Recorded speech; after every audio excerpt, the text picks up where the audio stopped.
నమస్తే, welcome to political bridge. Amaravati అభివృద్ధి చెందాలి అంటే అక్కడ పనిచేస్తున్న గ్రూప్ 1, గ్రూప్ 2, గ్రూప్ 3 ఆఫీసర్స్, కలెక్టర్లు, ఎమ్మెల్యేలు, ఎమ్మెల్సీలు, మంత్రులు, ఉప ముఖ్యమంత్రి, ముఖ్యమంత్రి వీళ్ళ ఫ్యామిలీస్ అన్నీ అమరావతిలో ఉండాలి. దీనివలన మన రాష్ట్రం ఆదాయం పెరగడమే కాకుండా రాష్ట్ర విభజన జరిగి 11 సంవత్సరాలు పూర్తయినా కానీ ఇప్పటికే హైదరాబాద్ మీదే డిపెండ్ అయ్యి ఉన్నారు అని వ్యంగ్యంగా విమర్శలు చేస్తున్న వారికి చెంపపెట్టులాగా ఉంటుంది. వాళ్ళందరూ అమరావతిలో ఉంటే ఆటోమేటిక్గా సగం అమరావతి అభివృద్ధి చెందిద్ది. అంతేకాకుండా మన రాష్ట్రానికి కూడా ఆదాయము పెరుగుతుంది. ఇక్కడ పెట్టుబడుల కోసం మన రాష్ట్రం ఆదాయం పెంచడం కోసం చంద్రబాబు నాయుడు గారు ఎక్కడికెక్కడికో పర్యటన చేయాల్సిన అవసరం లేదు. ఈ ఒక్క నిర్ణయం తీసుకుంటే దాదాపుగా మన రాష్ట్రం ఆదాయం ఎంతో కొంత పెరుగుతుంది కూడా.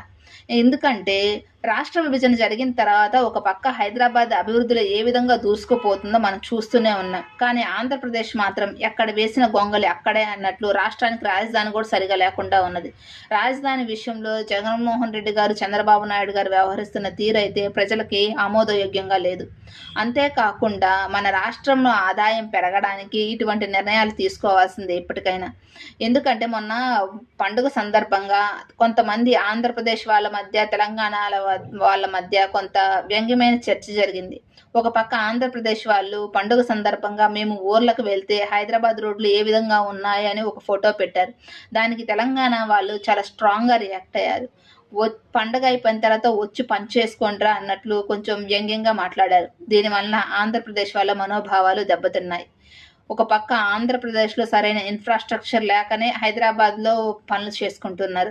ఇప్పటికైనా ప్రభుత్వము అక్కడ ఇన్ఫ్రాస్ట్రక్చర్ పూర్తి చేసి, అంతేకాకుండా రాజధాని కూడా నిర్మాణాలన్నీ పూర్తి చేసి అక్కడ కూడా డెవలప్మెంట్ జరిగి ఇప్పుడు ఉన్న గవర్నమెంట్ ఆఫీసర్స్ మొత్తం అక్కడ నిర్మాణాలు ఇప్పుడు అక్కడున్న గవర్నమెంట్ ఆఫీసర్స్ మొత్తం అక్కడే ఉంటే మన రాష్ట్రానికి ఆదాయం పెరుగుతుంది.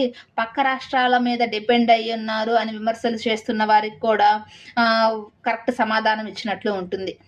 మీరేమంటారు? కామెంట్ చేయండి. వీడియో నచ్చితే లైక్ చేయండి, షేర్ చేయండి, సబ్స్క్రైబ్ చేయండి. Thank you.